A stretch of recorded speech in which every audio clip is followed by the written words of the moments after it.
Hi friends, நாம Thailand சீரீஸில் episode 5ல இருக்கிறோம். நம்ம இதுக்கு முன்னாடி ஒரு 4 வீடியோலாம் அப்லோட் பண்ணி வச்சிருக்கிறோம். மறக்காம அதையும் போய் பார்த்துட்டு வாங்க. அப்போ தான் இந்த வீடியோவும் உங்களுக்கு கண்டினியூட்டிவாக புரியும். நாம இன்னைக்கு ஒரு டெம்பிள் தாங்க வந்திருக்கிறோம். இங்கே ஒரு பர்சனுக்கு அடல்ட்டுக்கு 500 தாய் பாத்தும், சில்ட்ரனுக்கு 350 தாய் பாத்தும் சார்ஜஸ் அப்ளை பண்ணுறாங்க. இங்கே என்ன ஒரு ஸ்பெஷாலிட்டினா, இந்த டெம்பிளே கல்லால் ஆனது இல்லைங்க, எல்லாமே வுட்டில் செஞ்சது, மரத்தால் ஆனது தான். இங்க வச்சிருக்கிற ஐடலு, இன்டீரியர் டிசைன் எல்லாமே வுட்லயே தான் பண்ணியிருக்கிறாங்க. அது மட்டும் இல்லாம இந்த வுட் எதுவுமே எல்லாமே பேஸ்ட் தான் பண்ணியிருக்காங்க. எதுவுமே ஆணி கூட அடிக்காம பேஸ்ட் தான் பண்ணியிருக்காங்க. அதனால இங்க வர விசிட்டர்ஸ் பண்றவங்க எல்லாத்துக்குமே தலையில இந்த மாதிரி மஸ்டர்டா ஹெல்மெட் போட சொல்லியிருக்கிறாங்க. எது வேணா விழுகலாம் அப்படின்ட்டு. ஏன்னா எல்லாமே பேஸ்டிங்ல இருக்கிறதுனால ஒரு சேஃப்டிக்கு எல்லாரோட தலையிலுமே இந்த ஹெல்மெட் கண்டிப்பா இருக்கணும். இன்ஜினியரிங் கேப் போட்ட மாதிரி தான். இப்போ நம்ம என்ட்ரன்ஸ்ல இருக்கோம். இந்த என்ட்ரன்ஸ்ல பாத்தீங்களா, இந்த எல்லாமே வுட்ல டிசைன் பண்ணதுதான். இவங்க டெய்லியுமே ஏதாச்சும் ஒன்று கிரியேட் பண்ணிட்டு தாங்க இருக்கிறாங்க. இந்த மாதிரி ஐடலா இருக்கட்டும், இன்டீரியர் டிசைனா இருக்கட்டும், இவங்க டெய்லியுமே அதை உருவாக்கிட்டே தான் இருக்கிறாங்க. இது நமக்கு ஒரு கைடு ஒருத்தர் கூட வந்திருக்காரு. அவர் நமக்கு இன்ஸ்ட்ரக்ஷன் கொடுத்துட்டே இருக்கிறாங்க. ஏன் பண்றாங்க, எதனால இதை பண்றாங்கிறத ஃபுல்லா இங்கிலீஷ்லயே தான் இன்ஸ்ட்ரக்ஷன்ஸ் கொடுக்குறாங்க. இங்க பாருங்க, இன்டீரியர் டிசைனா இருக்கட்டும், அந்த ஐடலா இருக்கட்டும், எல்லாமே வுட்ல கத்துக்கிட்டு இருக்காங்க பாருங்க. இவங்க சொல்லி கொடுத்துட்டு இருக்கிறாங்க. அந்த கலைஞர்கள் அந்த டீச்சிங் கொடுத்துட்டு இருக்கிறாங்க. அவங்க கத்துக்கிட்டே தான் இருக்காங்க. டெய்லியும் அவங்களும் புதுசா ஒன்னொன்னு பண்ணி புதுசா தான் அங்க செட் பண்ணிக்கிட்டே தான் இருக்கிறாங்க. ஆக்சுவலாக அவர் நிறைய நமக்கு இன்ஸ்ட்ரக்ஷன் கொடுத்துட்டு தான் இருக்காரு. இது எல்லாம் என்ன ஐடலு, இது என்ன ட்ரெடிஷ்னல் இருக்குது, இது உங்க பாரம்பரிய கலாச்சாரமா இந்த ஐடல் எல்லாமே. இந்த ஒரு பில்டிங் தான் அங்க கட்டியிருக்கிறாங்க. இது ஒரு சாம்பிள் தான். இது அங்க பெருசா இதே மாதிரி அங்க கட்டியிருக்கிறாங்க. அதோட சாம்பிளை தான் நம்ம இங்க வச்சு இதுக்கு நமக்கு இன்ஸ்ட்ரக்ஷன் கொடுத்துட்டு இருக்காரு. இது எந்த செஞ்சுரியில கட்டினது, இது எந்த அரசரால கட்ட வந்தது அப்படிங்கிற, இதுக்குள்ள என்னென்ன கலை நுட்பங்கள் இருக்குது அப்படிங்கறத இவர் நமக்கு ஃபுல்லா எக்ஸ்பிளைன் பண்ணாரு.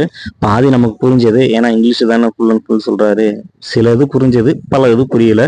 ஸோ நம்ம ஐடலை பார்த்து நம்மளே ஓரளவுக்கு தெரிஞ்சுக்க வேண்டியதான்னு விட்டுட்டேன்.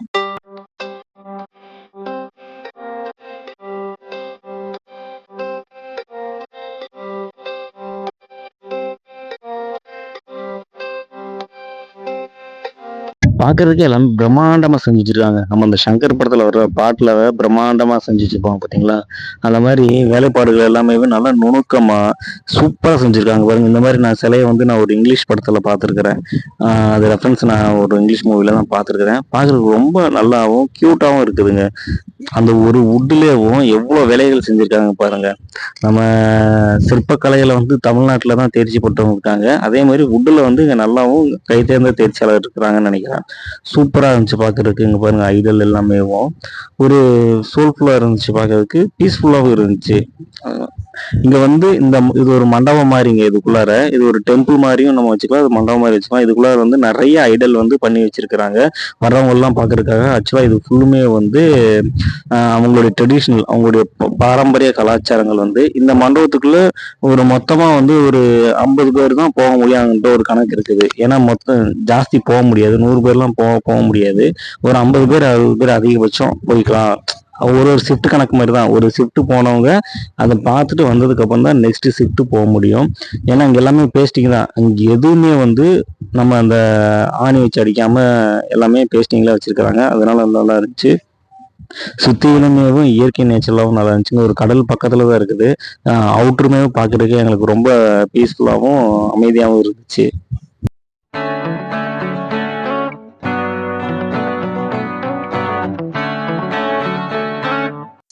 ஆக்சுவலா இங்க ஒரு வித்தியாசமான பறவையை பார்த்தேங்க. பாருங்க, கோழி தான் இது. இந்த ஊர் கோழி நம்ம ஊர் கோழி மாதிரி தான் இருக்குது. ஆனா இந்த ஊர் கோழியில என்னன்னா, காலில் ஷூ போட்டிருக்குது. இங்க பாத்தீங்களா, கருப்பு வெள்ளை எல்லாம் இருக்குது. நம்ம ஊர் நாட்டுக்கோழி மாதிரியே தாங்க இருக்கு பாக்குறதுக்கு. இங்க பாருங்க, எல்லா கோழிலும் பாத்தீங்கன்னா காலில் ஷூ போட்ட மாதிரி அழகா இருக்குது. அதே மாதிரி தலையிலையும் கொண்டை போட்ட மாதிரி நல்லா பாக்குறதுக்கு ரொம்ப கியூட்டாவும் அழகாவும் இருந்துச்சு. நாங்க இந்த டெம்பிள் ஃபுல்லா சுத்தி பார்த்துட்டோம். நல்லா அமைதியா இருந்துச்சு. எங்களுக்கு இது ஆஃப்டர்நூன் முடிஞ்சிருச்சு. ஈவினிங் நாங்க ரூமுக்கு கிளம்பிட்டோம். நாங்க இன்னைக்கு நைட்டு இங்கிருந்து செக் அவுட் பண்றோம். இங்கிருந்து நைட்டு பேங்காக் போறோம். இங்கிருந்து இன்னொரு ஃபிளைட்ல தான் பேங்காக் போறோம். அங்க பெருசா நாங்க புக் பண்ணல. நீ ஒன் டே தான் இருக்கு, 2 நாள் முடிஞ்சிருச்சு. நீ எங்களுக்கு 3 நாள் தான் இருக்குது. அங்க ஒரே இடத்துக்கு தான் புக் பண்ணி வச்சிருக்கிறோம். நாங்க ஒரு சஃபாரிக்கு புக் பண்ணலாம் பார்த்தோம், பட் அது எங்களுக்கு புக் பண்ண முடியல. நாங்க வேற ஒரு பிளேஸை புக் பண்ணி வச்சிருக்கோம். அது என்னங்கிறத அடுத்த எபிசோட்ல உங்களுக்கு காட்டுறோம். இந்த வீடியோ உங்களுக்கு பிடிச்சிருந்தா மறக்காம லைக் பண்ணுங்க, கமெண்ட் பண்ணுங்க, ஷேர் பண்ணுங்க. நாங்க போற வீடியோஸை தொடர்ந்து பாருங்க, சப்போர்ட் பண்ணுங்க. நன்றி.